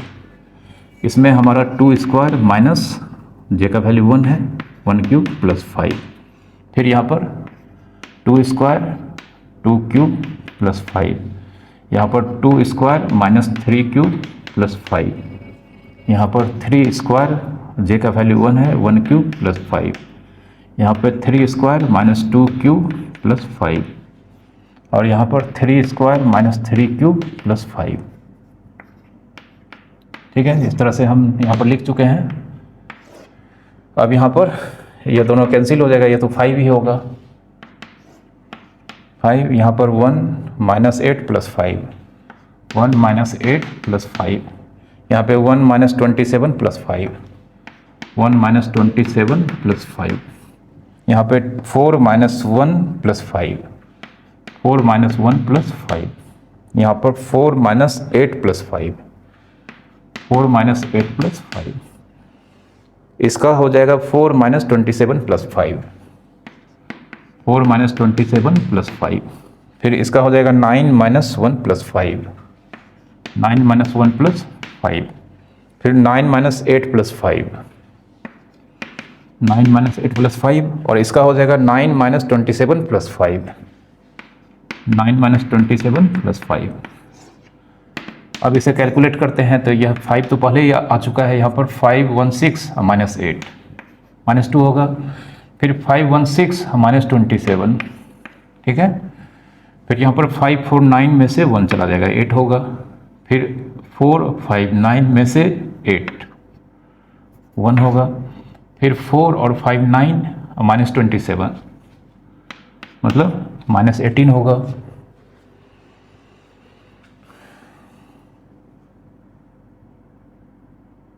फिर यहाँ पे 9 5 14 में से 1 13 होगा, यहाँ पे 9 5 14 में से 8 6 होगा, और यहाँ पे 9 5 14 माइनस 27, तो 14 माइनस 27 माइनस 13, ठीक है। तो इस तरह से हमें यहाँ पर मैट्रिक्स ए का कंप्लीट वैल्यू मिल चुका है, ठीक है। तो इस तरह के क्वेश्चन को आपको इस तरह से ही बनाने होंगे। यहाँ पर एक दो क्वेश्चन हम और यहाँ पर सॉल्व करके आपको बताते हैं, जो यहाँ पर कुछ दूसरे टाइप के होंगे। यहाँ पर हम एक और क्वेश्चन आपको सॉल्व करके दिखाते हैं।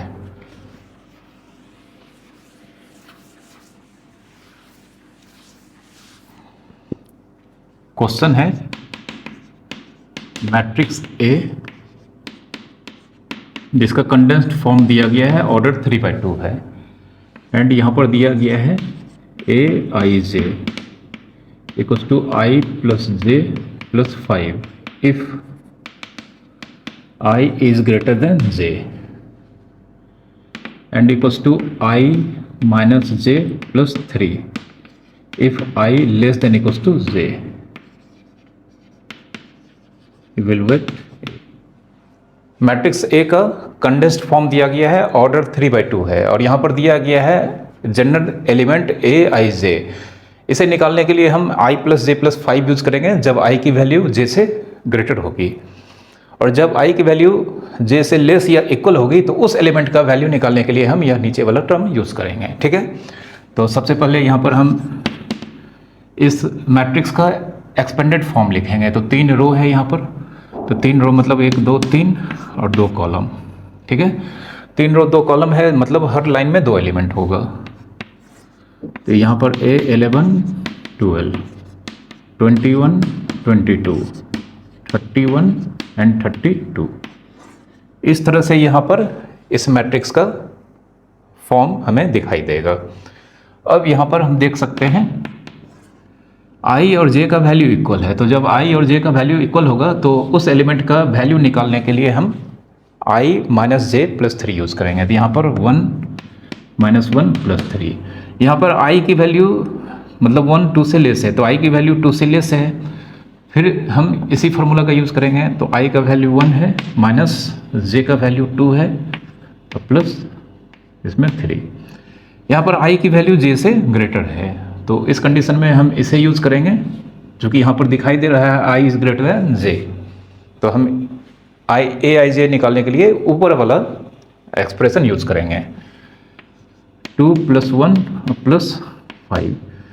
फिर यहाँ पर I और J इक्वल है, तो इसका वैल्यू हो जाएगा 2 - 2 + 3। फिर यहाँ पर I जो 3 है और J 1 है, तो 3 1 से ग्रेटर है, इसे यूज़ करेंगे 3 + 1 + 5।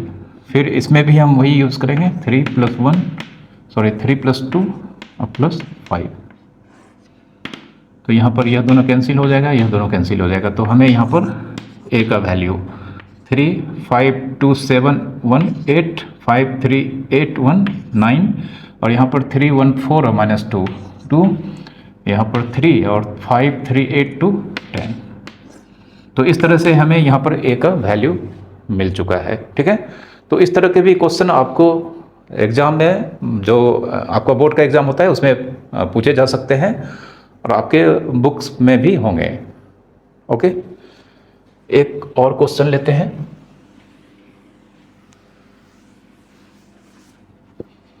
क्वेश्चन है if b equals to B I J and B I J equals to mod of 2i minus J plus 1, evaluate matrix B. ठीक है, मैट्रिक्स बी का कंडेंस्ड फॉर्म दिया गया है और इसका ऑर्डर हम मान लेते हैं 3/3, मतलब 3 है।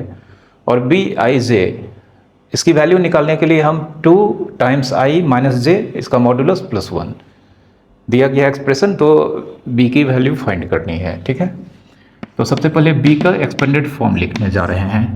3/3 है, मतलब 3 रो और 3 कॉलम, तो एवरी हॉरिजॉन्टल लाइन या एवरी वर्टिकल लाइन में 3 एंट्रीज होंगे। ठीक है, B11, B12, B13, B21, B22, B23, उसी तरह से यहाँ पे B31, B32 एंड B33। यह इसका एक्सपेंडेड फॉर्म हमने लिख लिया है। अब हम इस एक्सप्रेशन को यूज़ करके सारे एंट्रीज के क्रॉसपोंडिंग वैल्यू यहाँ पर निकालने जा रहे हैं। तो I1 है, J1 है, तो हमारा यहाँ पर 2 × 1 माइनस 1 प्लस 1। फिर इसका वैल्यू निकालने के लिए 2 × I का वैल्यू 1 है, माइनस 2 प्लस 1। फिर इसकी वैल्यू निकालने के लिए हम 2 × 1 माइनस 3 प्लस 1। ठीक है, आप देख सकते हैं कुछ नहीं किए हैं। इस एक्सप्रेशन में हमने I और J का वैल्यू लिखकर सिर्फ इसे इस फॉर्मूला पे रखा है। अगले स्टेप में हम इसे कैलकुलेट करेंगे। फिर यहाँ पर 2 × 2 और J का वैल्यू 1 है प्लस 1। इसमें I और J दोनों की वैल्यू 1 है, तो 2 × 2 माइनस 2, ठीक है, अब प्लस 1। फिर इसमें 2 × 2 माइनस 3 है प्लस 1, और यहाँ पर I का वैल्यू 3 है, J का वैल्यू 1 है, तो 2 × 3 माइनस 1 प्लस 1।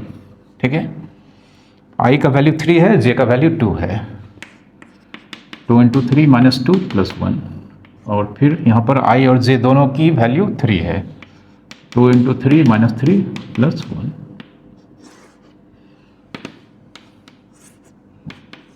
यहाँ पे 2 × 1 = 2 माइनस 1 1 1 का मॉडुलस 1 होगा और 1 + 1 2। फिर यहाँ पर यह 0 हो जाएगा 1, 2 × 1 = 2 माइनस 3, मतलब 2 - 3 -1 और -1 का मॉडुलस 1 होगा, फिर 1 + 1 2 हो जाएगा। ठीक है, 2 × 2 = 4 -1 3, 3 का मॉडुलस 3 होगा प्लस 1 मतलब 4। फिर 2 × 2 = 4 - 2, तो 2 का मॉडुलस 2 होगा प्लस 1 3 होगा। ठीक है, यह 2 × 2 = 4 -1 3 प्लस 1 4, 2 × 2 = 4, हाँ ठीक है, यह 3 होगा। अब फिर 2 × 2 = 4 - 3, मतलब 1 1 का मॉडुलस 1 1 + 1 2। ठीक है, फिर 2 × 3 = 6, और 6 में से 1 चला गया तो 5 5 का मॉडुलस 5 प्लस 1 6 होगा यहाँ पर। फिर 6 - 2 4 का मॉडुलस 4 प्लस 1, यह 5 होगा। ठीक है, और यह 2 × 3 = 6, 6 में से 3 चला जाएगा तो 3 और 3 + 1 4 होगा। यह हमें कुछ डाउट लग रहा है इस एलिमेंट में।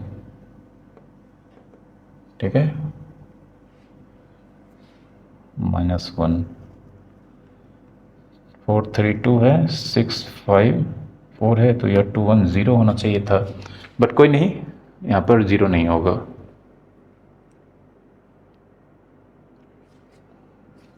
ठीक है, यही बी का आंसर होगा। ओके, तो इस तरह के क्वेश्चंस और भी कई तरह के क्वेश्चंस, इसमें कुछ फंक्शंस के क्वेश्चन भी हो सकते हैं, तो इस तरह के क्वेश्चंस आपको बुक में मिलेंगे और एग्जाम में भी पूछे जाते हैं। ठीक है, तो आपको आपके बुक में जो इस तरह के क्वेश्चंस होंगे उसके आप प्रैक्टिस कर लेना। ओके, अब दो मैट्रिक्स इक्वल कब होते हैं, मतलब इक्वलिटी ऑफ मैट्रिक्स, इसके बारे में हम आपको बता रहे हैं, जिसे इक्वलिटी ऑफ मैट्रिक्स कहा जाता है।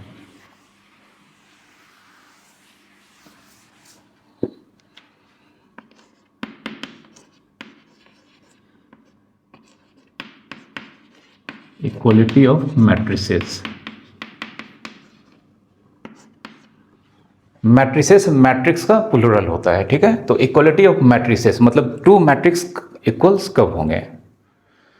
तो दो मैट्रिक्स इक्वल होने के लिए सबसे पहला कंडीशन है कि दोनों के ऑर्डर सेम होने चाहिए, और उसके बाद दोनों का करॉस्पॉन्डिंग एलिमेंट्स मतलब फर्स्ट मैट्रिक्स के अंदर कोई एलिमेंट जिस पोजीशन पे है, सेकंड मैट्रिक्स में भी उसी पोजीशन पे अगर कोई एलिमेंट है तो यह सारे एलिमेंट्स आपस में सेम होने चाहिए, मतलब इक्वल होने चाहिए, ठीक है।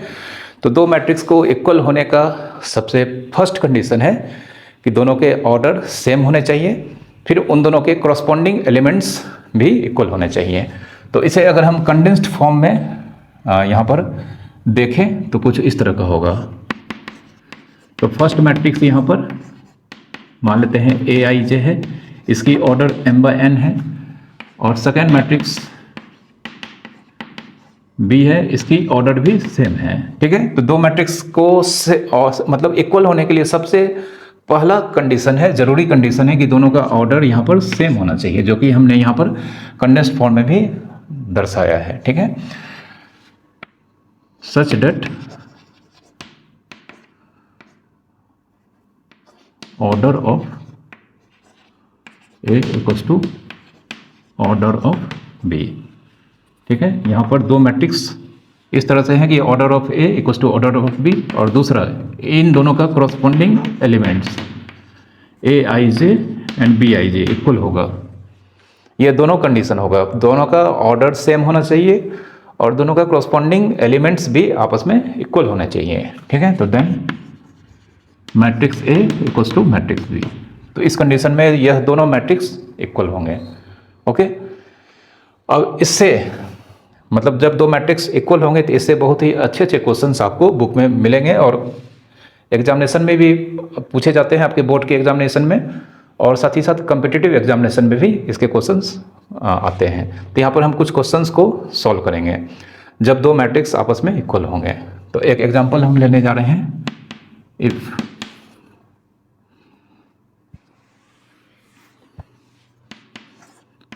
एकदम सिंपल एग्जांपल लेने जा रहे हैं, x-2 5 + a 7 -8 3 - 2y -1 5 -4 + c और 11 equals to 2 10 p - 1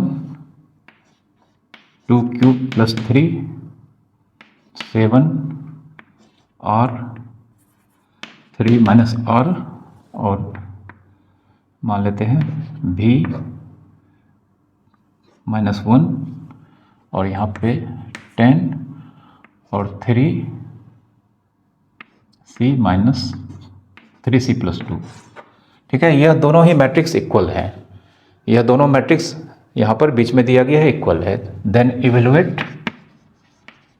evaluate all unknowns, ठीक है। यह दोनों मैट्रिक्स इक्वल है, तो यहाँ पर हमें दिया गया है evaluate all unknowns. All unknowns मतलब यहाँ पर जो वेरिएबल्स हैं, x है, a है, y है, c है, इसमें भी q है, p है, r है, v है, c है, ठीक है।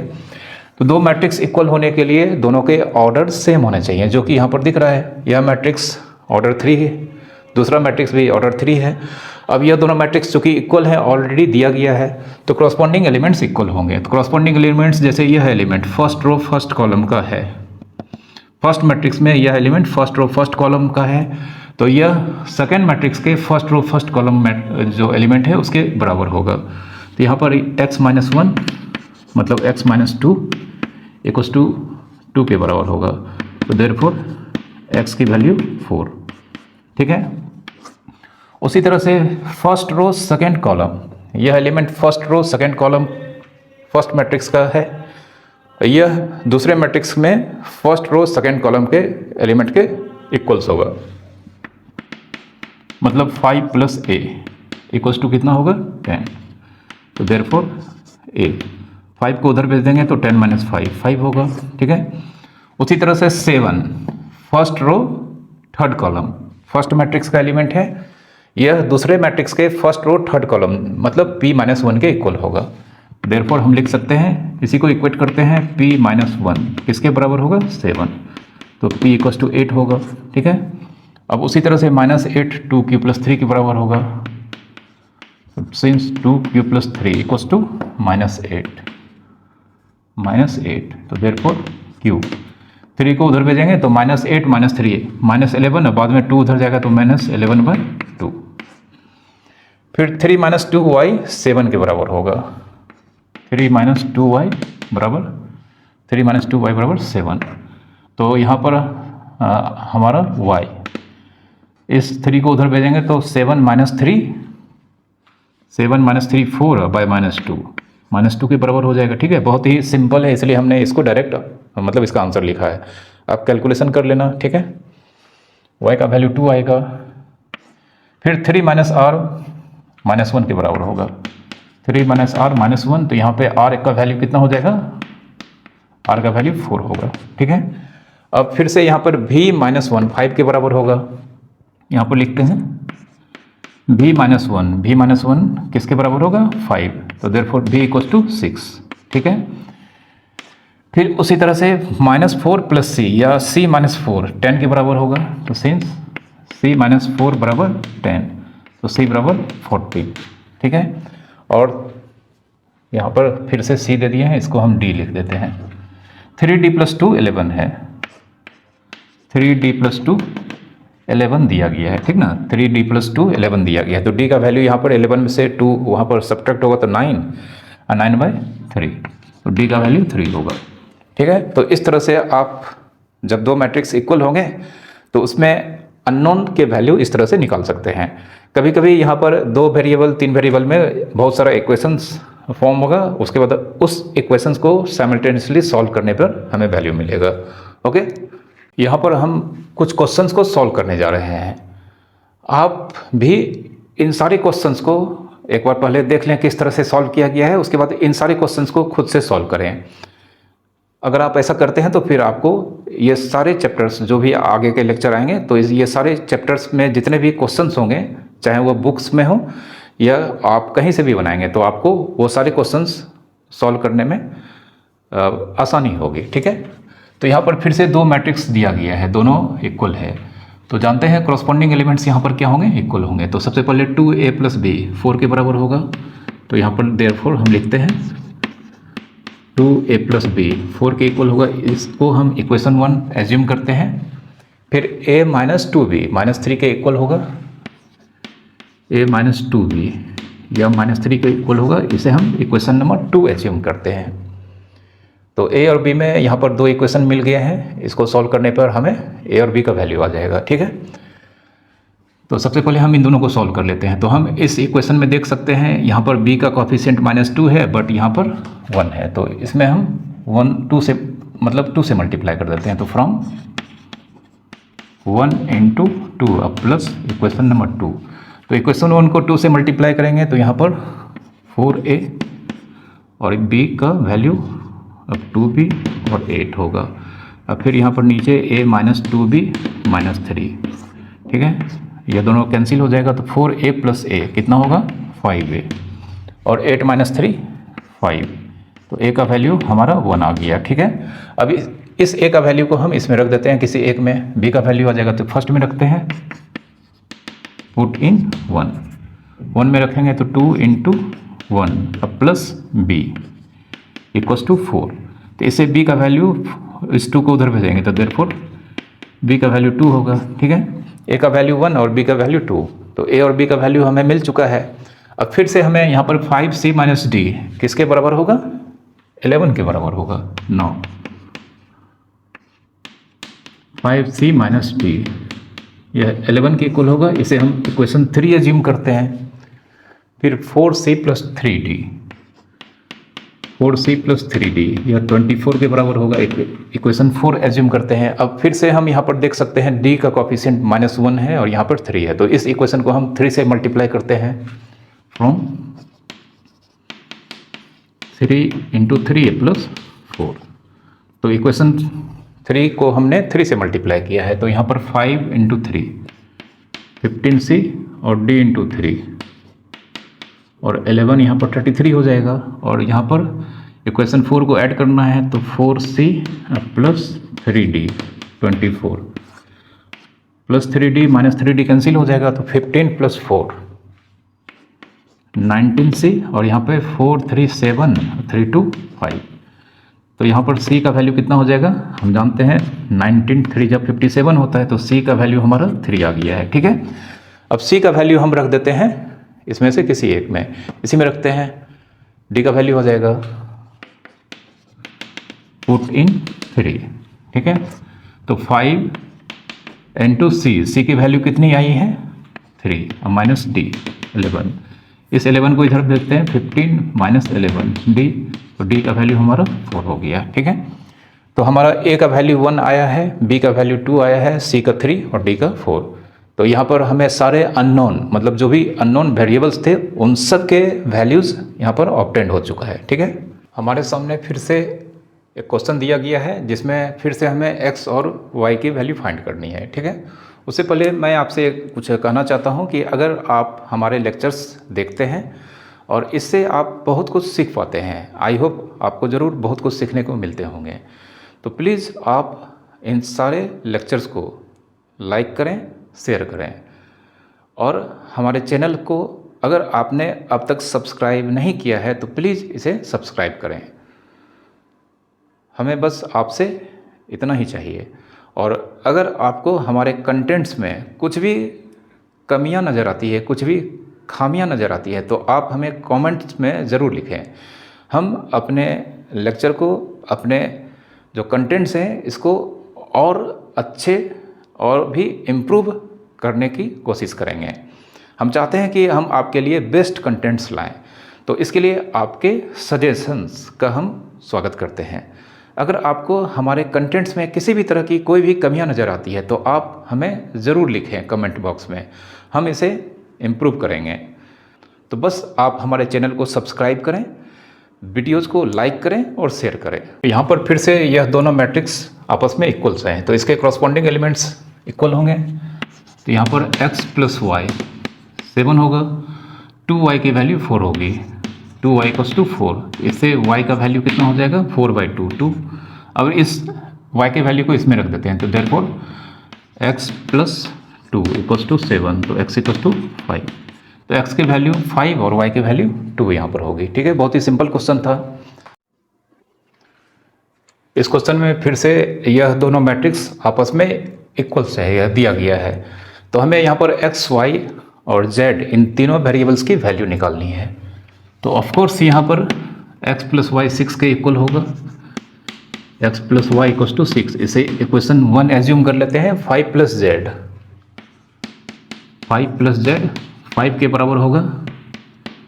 तो इससे यहाँ पर z का वैल्यू कितना हो जाएगा 0। तो z का वैल्यू तो मुझे मिल चुका है।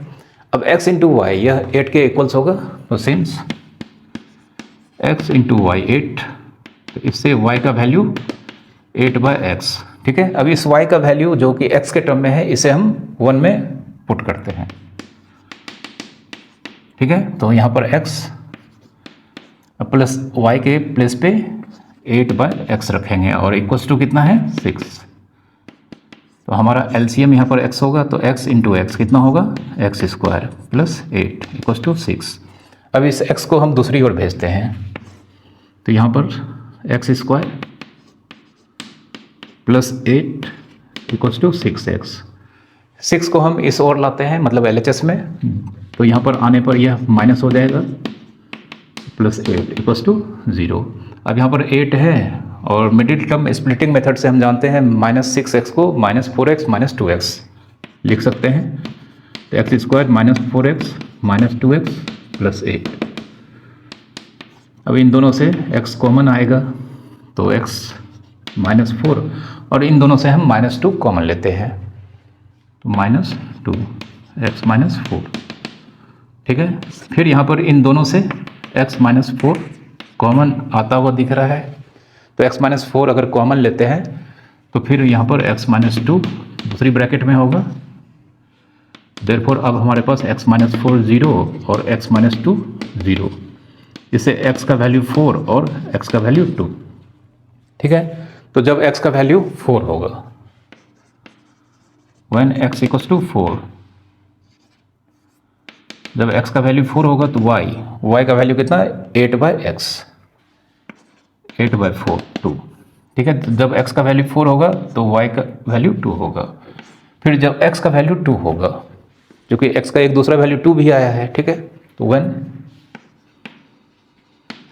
x equals to 2, y equals to 8/2 4, ठीक है। तो जब x 4 होगा तो y 2 होगा, जब x 2 होगा तो y 4 होगा। बट हमें यहाँ पर x और y का सम 6 आना चाहिए। तो हमें देखना है इन दोनों कंडीशन में x और y का सम 6 भी होना चाहिए, x प्लस y 6 होना चाहिए। तो हम देख सकते हैं 4 + 2 6 होता है, और यहाँ पर भी 2 + 4 6 होता है। तो इस तरह से हमें यहाँ पर जो आंसर मिले हैं, देयरफॉर हमारा आंसर होगा x equals to 2, then y equals to 4, and x equals to 4, then y equals to 2, and z equals to 0, ठीक है। इस तरह से इसका आंसर होगा। ऐसा नहीं कि हम x2 और y4 लिख देंगे। एक बार x जब 2 होता है तो y का वैल्यू उस कंडीशन में 4 होगा, और जब x की वैल्यू 4 होता है, x का वैल्यू जब 4 होता है यहाँ पर, तो y का वैल्यू 2 होगा, और z का वैल्यू ऑलवेज 0 होगा। यहाँ पर दोनों मैट्रिक्स इक्वल्स हैं, x और y की वैल्यू निकालनी है। तो यहाँ पर करस्पॉन्डिंग वैल्यूज आपस में इक्वल होंगे। तो सबसे पहले हमें यहाँ पर 2x + 1 x + 3 के इक्वल्स होगा। तो since 2x + 1 equals to x + 3, इस x को इधर लाएंगे तो यहाँ पर 2x - x, और इस 1 को हम दूसरी ओर भेजते हैं तो 3 - 1 होगा। तो देयरफॉर यहाँ पर x का वैल्यू 2, ठीक है। x का वैल्यू 2 मिल चुका है। अब y से यहाँ पर कई सारे इक्वेशंस बनेंगे। तो सबसे पहले y² + 2 equals to 3y, since y² + 2 equals to 3y, 3y को हम दूसरी ओर लाते हैं, y² - 3y + 2 इक्वल्स टू 0। तो इसे हम मिडिल टर्म स्प्लिटिंग मेथड से सॉल्व करते हैं। तो यहाँ पर y² - 2y - y + 2 equals to 0, चूँकि -2y - 3y होगा। तो फर्स्ट 2 टर्म से हम y कॉमन लेते हैं, तो y - 2, इन दोनों से -1 कॉमन लेते हैं, तो यहाँ पर y - 2 इक्वल्स टू 0। अब इन दोनों से हमें y - 2 कॉमन आता हुआ दिख रहा है। y - 2 कॉमन लेंगे तो हमें y - 1 दूसरी ब्रैकेट में मिलेगा। तो देयरफॉर यहाँ पर y - 2 इक्वल्स टू 0 और y - 1 equals to 0, y equals to 2 और y इक्वल्स टू 1। तो यहाँ पर फर्स्ट केस में हमें y के दो वैल्यूज मिले, y इक्वल्स टू 2 और y इक्वल्स टू 1। इसे हम यूं ही नहीं छोड़ देंगे, क्योंकि अब हमें दूसरा इक्वेशन जो y में फॉर्म होगा उससे भी सॉल्यूशन निकालना है, और उस कंडीशन में हमें दोनों ही इक्वेशन में जो कॉमन सॉल्यूशन होंगे वही y का वैल्यू यहाँ पर एक्सेप्टेबल होगा। ऐसा नहीं कि हम y के जितने भी वैल्यूज निकालेंगे वो सारे के सारे आंसर होंगे। हमें y का वह वैल्यू यहाँ पर लेना है जो ये सारे इक्वेशन जो फॉर्म हो रहे हैं उसको सेटिस्फाइड करता हो, ठीक है। तो अब हम यहाँ पर y² - 5y इक्वल्स टू -6, इससे जो सॉल्यूशन मिलेगा उसे देखते हैं। Also y² - 5y equals to -6, -6 को हम इधर लाते हैं, y² - 5y + 6 0। तो यहाँ पर 6 को हम 3y - 2y लिख सकते हैं।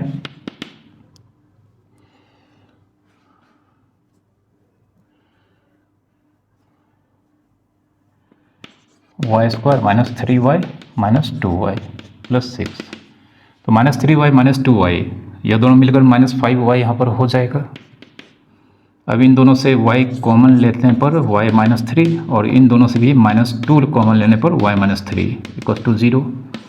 फिर हम देख सकते हैं दोनों से y - 3 कॉमन लिया जा सकता है, तो कॉमन लेते हैं दोनों से, y - 3 कॉमन लेंगे तो फिर ब्रैकेट में y - 2 होगा। इस तरह से y - 3 इक्वल्स टू 0 और y - 2 इक्वल्स टू 0, दो इक्वेशन फॉर्म होगा।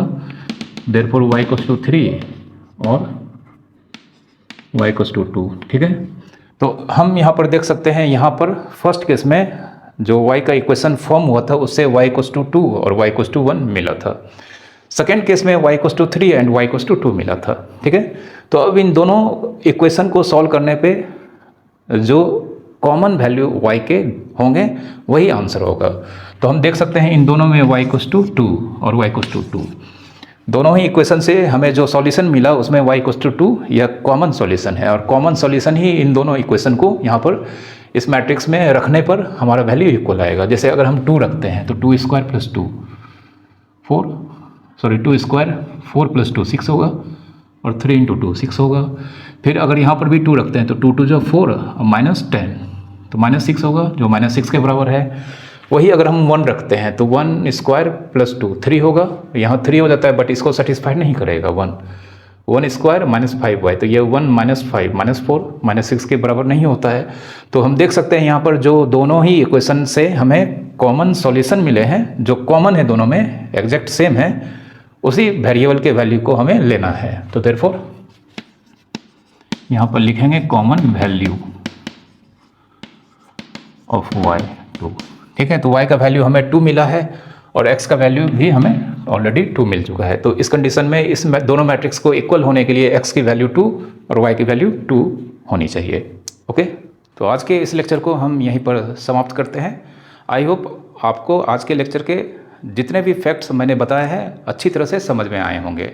तो वीडियो को लाइक करें, चैनल को सब्सक्राइब करें, बस हमें यही चाहिए। और वीडियो को जब भी आप देखते हैं तो बिना स्किप करके आखिरी तक देखें। तो अगले लेक्चर में हम मैट्रिक्स के टाइप्स और बहुत सारे कुछ बहुत कुछ लेकर आएंगे। तो आज के लिए बस इतना ही। Thank you.